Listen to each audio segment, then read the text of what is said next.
September 2016, January 2018, July 2020, and here we are again today.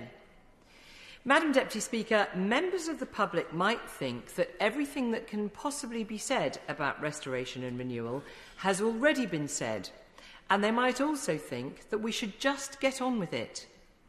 I'm frankly amazed that we are rehashing this debate yet again, and that some are trying to draw a different conclusion.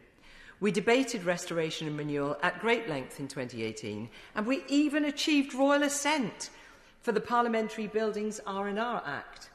This House and the other place had decided to accept the findings from the Joint Committee set up in 2014 that the best value for taxpayers' money is achieved by a full decant from this palace. Now, to try and carry out the project whilst colleagues continue to work here, according to every assessment, would cost the taxpayer significantly more, potentially up to 7 times as much over several decades. A recent NAO report has stated that the ongoing maintenance work to patch and mend has doubled in just 3 years to more than £125 million a year. So we're spending £2 million a week just to keep this building going. Now, it would appear, Madam Deputy Speaker, that there are those who prefer to stay in these beautiful palace surroundings rather than save money for the taxpayer. But my direct question to them, and they know who they are, is why pretend that staying in the palace is the cheaper option when all of the evidence points to the contrary? Established back in 2014, now 7 years ago, the Joint Committee on the Palace of Westminster concluded in 2016, now 5 years ago, that the palace faced, and I quote, an impending crisis which we cannot responsibly ignore. Its pre-feasibility study concluded a clear and pressing need to tackle the backlog of work, and observed that the longer the essential work is left, the greater the risk that the building might suffer a sudden, catastrophic failure. And the independent expert advice that it received pointed to one clear conclusion, that a full decant of the Palace of Westminster is the best delivery option. Impending crisis, clear and pressing need. We cannot responsibly ignore it. But we are ignoring it, aren't we, Madam Deputy Speaker?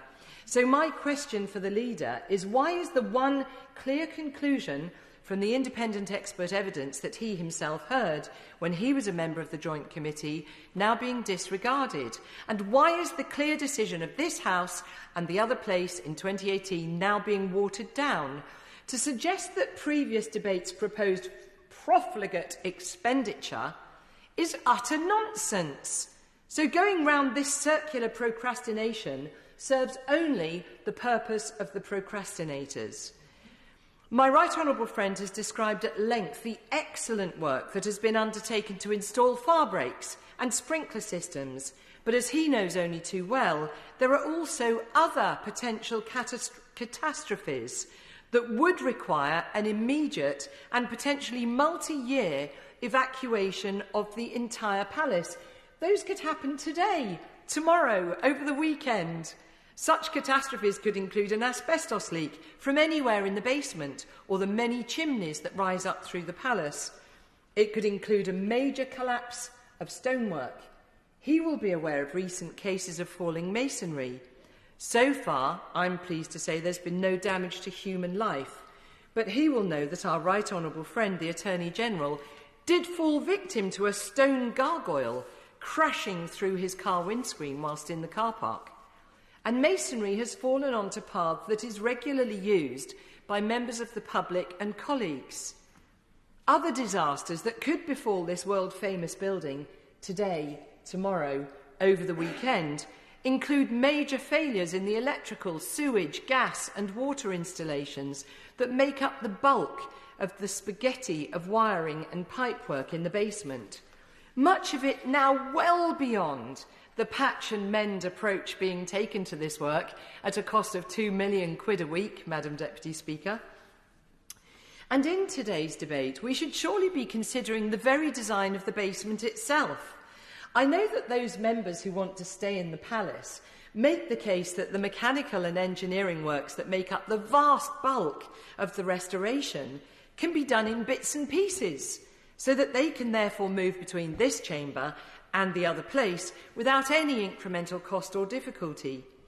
But you, Madam Deputy Speaker, the leader, and many colleagues right across the House know full well that the basement runs the entire length of the palace.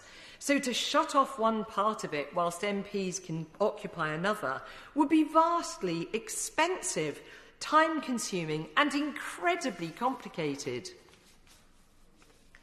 So as MPs, we all know how tough it has been for so many throughout the pandemic. And it's totally understandable that many colleagues feel nervous about actively voting to spend any money on restoring the palace.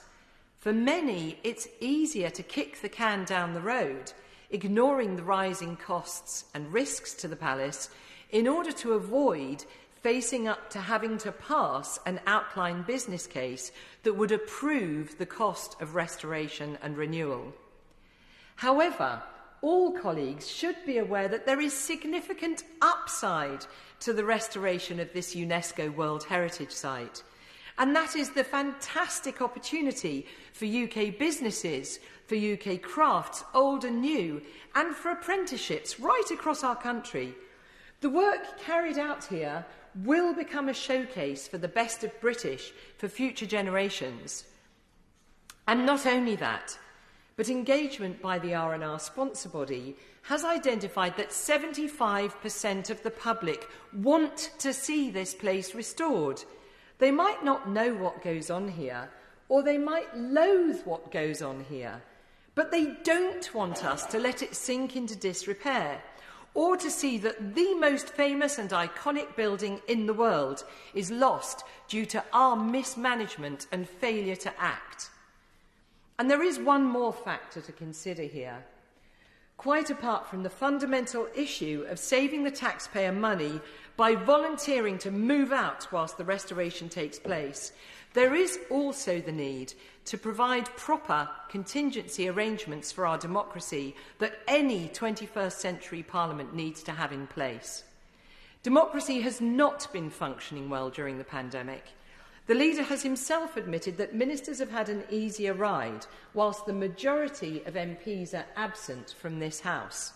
We are all agreed that healthy scrutiny of the government is dependent on MPs and peers being present to provide tricky interventions and, yes, opposition that makes for a functioning democracy. So a hybrid parliament such as we have seen during the pandemic is no solution to the multi-year restoration that's needed. And even once the restoration is completed, there will always be the risk that an unforeseen future event requires temporary evacuation from the palace. So the Palace of Westminster needs a permanent contingency arrangement. Of course, a temporary arrangement does exist, and I know we don't talk about it, but this would not be adequate for more than a couple of weeks, and that's simply not good enough. So, Madam Deputy Speaker, it seems extraordinary to me that MPs refusing to decant will not only cost far more, but it will also mean we will never have a proper contingency plan for the future of our democratic institutions. So if, as is likely, the sponsor body does end up promoting a full decant to a converted rather than a rebuilt Richmond House, this would offer the right compromise. It would enable our democracy to function properly whilst the critical work goes ahead in the palace. And in addition, the legacy value of having a permanent contingency arrangement in Richmond House would ensure the safety and security for all who work and visit here for generations to come. So in conclusion, Madam Deputy Speaker, I will leave you with a quote from a 30-year-old resident of Northern Ireland, taken from the R&R Public Engagement Strategy, and I quote, "It would be embarrassing if people around the world could see the state the building has gotten into. It's supposed to be a symbol for democracy around the world." Thank you, Madam Deputy Speaker.